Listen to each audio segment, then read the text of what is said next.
Welcome to Target with Ansari Sir. उत्तर के विशाल मैदान को स्थलाकृत के आधार पर 4 भागों में बांटा गया है। भाबर का मैदान, तराई का मैदान, बांगर और खादर का मैदान। तो आइए हम लोग देखते हैं कि ये मैदान किस प्रकार से बनते हैं, क्या इनकी विशेषता होती है और कौन कौन सी फसलें इसके अंदर पाई जाती हैं। तो सबसे पहले हम देखेंगे कि ये पर्वत है और ऊपर जो है बड़े बड़े ग्लेशियर होते हैं और ये ग्लेशियर जब पिघलते हैं तो नदियों का विकास होता है। और पर्वतीय ढाल के सहारे जब नदी का जल नीचे की ओर आता है तो चूंकि ढाल बहुत अधिक होता है इसलिए नदी का पानी बहुत तेज़ी के साथ बहता हुआ नीचे की ओर आता है और अपने साथ कंकड़ पत्थर के बहुत बड़े बड़े चट्टानों को, टुकड़ों को साथ में लेकर के आता है। लेकिन जहाँ पर ढाल इनका कम हो जाता है इसको गिरिपदी क्षेत्र कहते हैं। जैसे हम लोगों का पैर है, पैर वाला क्षेत्र, पैर के करीब जो है, तो उसी तरह से पर्वत को गिरी कहा जाता है और उसके पैर के यानी करीब वाला जो क्षेत्र होता है उसको गिरिपदी क्षेत्र कहते हैं। तो गिरिपदी क्षेत्र में इसका ढाल बहुत कम हो जाता है, यानी कि ढाल अचानक कम हो जाता है और अचानक ढाल कम हो जाने के कारण नदियां जो होती हैं भारी मलबे को वहीं पर जमा कर देती हैं। अपने साथ जो कंकड़ पत्थर के बड़े बड़े चट्टानों को, टुकड़ों को लेकर के आती हैं वो गिरिपदी क्षेत्र में जमा कर देती हैं और उसी मैदान को भाबर का मैदान कहा जाता है। और इस भाबर के मैदानों में नदियां जो होती हैं वो विलुप्त हो जाती हैं क्योंकि इनके बीच बीच में गैप, बड़े बड़े कंकड़ पत्थर के टुकड़े होते हैं, उनके बीच में स्पेस होता है, नदियों का जल उसी गैप से होकर के प्रवाहित होता है। तो ऊपर से देखने पर नदियों का जल दिखाई ही नहीं देता है, नदियां विलुप्त हो जाती हैं।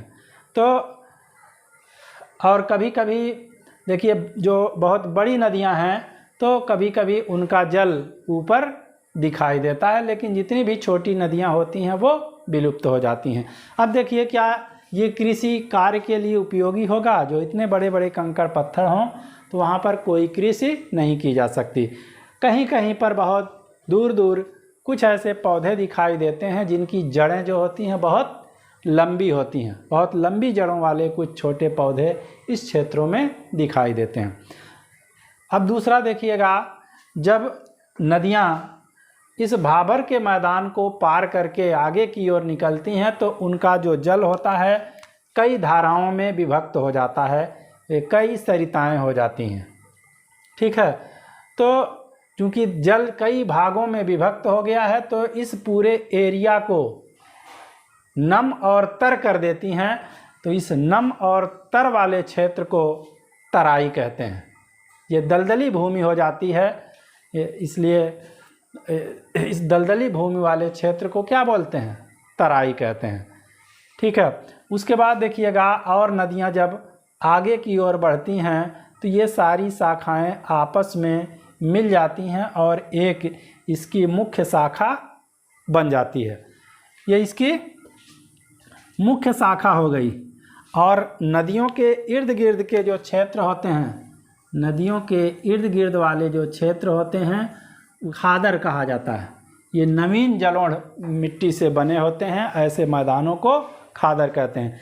क्योंकि नदी यहाँ पर प्रवाहित हो रही है तो इस वाले क्षेत्र में क्या होगा, जहाँ पर नदी प्रवाहित हो रही है तो उसके इर्द गिर्द हर साल बाढ़ आती है। यानी कि नदियाँ जहाँ पर प्रवाहित हो रही हैं, नदियों के निकट वाले स्थान पर हर साल नदियों का जल प्रवेश कर जाता है और वहाँ पर कुछ न कुछ नई मिट्टी नदियाँ बिछा देती हैं। तो ऐसे नवीन मिट्टी वाले क्षेत्र को, मैदान को खादर मैदान कहा जाता है। और नदियों से जो दूर वाले क्षेत्र होते हैं, नदी से दूर वाले ये भाग जो होते हैं इसको बांगर कहा जाता है। इसको क्या कहते हैं? बांगर कहते हैं। तो इस प्रकार से यहाँ पर दो तरह से, ठीक है, जलोढ़ मृदा किसे कहते हैं? नदियों द्वारा अपने जल के साथ बहा कर लाई गई मिट्टी को जलोढ़ मृदा या एलुवियल सॉइल कहा जाता है। ठीक है, अब देखिएगा कहीं कहीं पर पुरानी जलोढ़ मृदा पाई जाती है जो ऊपरी क्षेत्र हो गए हैं। प्राचीन काल में कभी वहाँ पर बाढ़ें आती थी, लेकिन प्रेजेंट टाइम में उनकी ऊंचाई अधिक हो जाने के कारण नदियों का जल वहाँ पर प्रवेश नहीं कर पाता है, तो वहाँ पर पुरानी जलोढ़ मृदा पाई जाती है और इस पुरानी जलोढ़ मृदा को बांगर कहा जाता है। पुरानी जलोढ़ मृदा को क्या कहते हैं? बांगर कहते हैं। और इस बांगर मृदा की अत्यधिक सिंचाई कर देने पर, बहुत ज़्यादा सिंचाई अगर इस बांगर मृदा की कर दी जाती है तो एक क्षारीय लवण की परत जम जाती है। क्षारीय लवण की परत एक जम जाती है और उसी को रेह कहा जाता है। क्या कहा जाता है? रेह कहा जाता है। और इसी से देखिए सोरा प्राप्त किया जाता है, सोरा। ठीक है। और इस बांगर मृदा की अपक्षय अपर्दन के द्वारा जब ऊपर की मुलायम मिट्टी बह जाती है तो कंकड़ीले क्षेत्र बचते हैं। उस कंकड़ीले क्षेत्र को भूड़ कहा जाता है, क्योंकि ये बांगर मृदा जो होती है ये कंकड़ीली होती है। कैसी होती है? कंकड़ीली मृदा होती है। तो कंकड़ीली मृदा चूँकि है इसलिए सिंचाई ज़्यादा, इसलिए अपक्षय अपर्दन हुआ तो ऊपर की मुलायम मिट्टी बह गई तो वो कंकड़ पत्थर ही बचते हैं। तो ऐसे कंकड़ीले क्षेत्र को क्या बोलते हैं? भूड़ कहते हैं। ठीक है। और उसके बाद देखिएगा नदियाँ और आगे की ओर बढ़ती हैं तो मुहाने पर डेल्टे का निर्माण करती हैं, जहाँ पर ये समुद्र में या सागर में गिरती हैं। तो इनका जल जो होता है, ढाल चूँकि बहुत ज़्यादा कम हो जाता है, इसलिए इनका जल कई शाखाओं में विभक्त हो जाता है और इसकी आकृति डेल्टा की तरह हो जाती है। जैसे हम लोग ABCD पढ़ते हैं क ख ग, उसी तरह से ग्रीक वाले alpha, beta, gamma, delta, theta पढ़ते हैं। तो इसका आकार जो होता है ये इस डेल्टे की तरह से हो जाता है, इसलिए इसको डेल्टा कहते हैं। ठीक है। अब सबसे ज़्यादा, अब इसमें देखिएगा क्वेश्चन किस प्रकार से आते हैं। ये देखिएगा हिमालय है, हिमालय की 3 श्रेणियाँ, ये ग्रेट हिमालय है, बीच वाला मिडिल हिमालय और सबसे दक्षिण वाला शिवालिक हिमालय। तो भाबर का जो मैदान होता है भारत में कहाँ पर पाया जाता है? तो इसका आंसर होगा शिवालिक हिमालय के दक्षिण में। ठीक है। भाबर का मैदान शिवालिक हिमालय के दक्षिण में पाया जाता है। और तराई का मैदान कहाँ पाया जाएगा? भाबर मैदान के दक्षिण में। ठीक है। और ये बांगर मैदान जो ऊपरी गंगा वाले क्षेत्र हैं, जैसे पंजाब और हरियाणा, तो वहाँ पर ये बांगर मैदान पाए जाते हैं।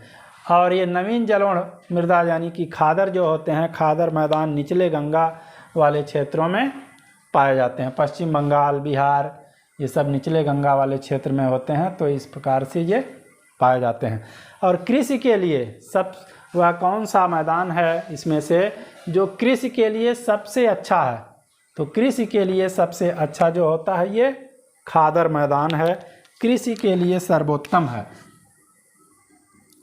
कृषि के लिए सर्वोत्तम है।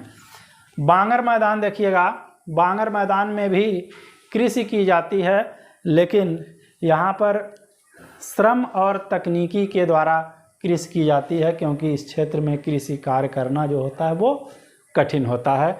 लेकिन उसके बावजूद भी लोग अपने श्रम से और तकनीक से कुछ न कुछ वहाँ पर कृषि कर रहे हैं।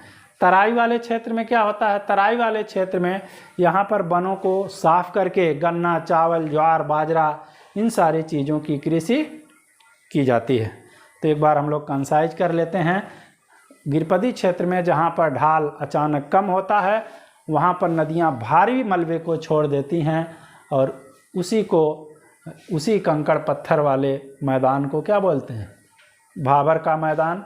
भाबर को पार करके नदियाँ जब आगे की ओर बढ़ती हैं तो इनका जल कई शाखाओं में विभक्त हो जाता है, जिससे एक नम और दलदली क्षेत्र का विकास होता है, उसी को तराई कहते हैं।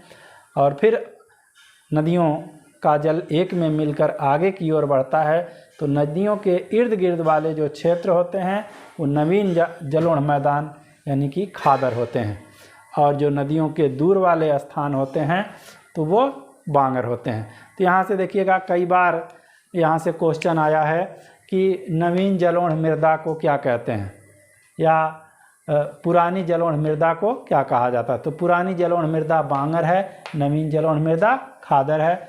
बांगर मृदा की अत्यधिक सिंचाई कर दी है तो क्षारी लवण की एक परत जम गई जिसको रेह कहा गया, और इसी रेह से सोरा प्राप्त किया जाता है।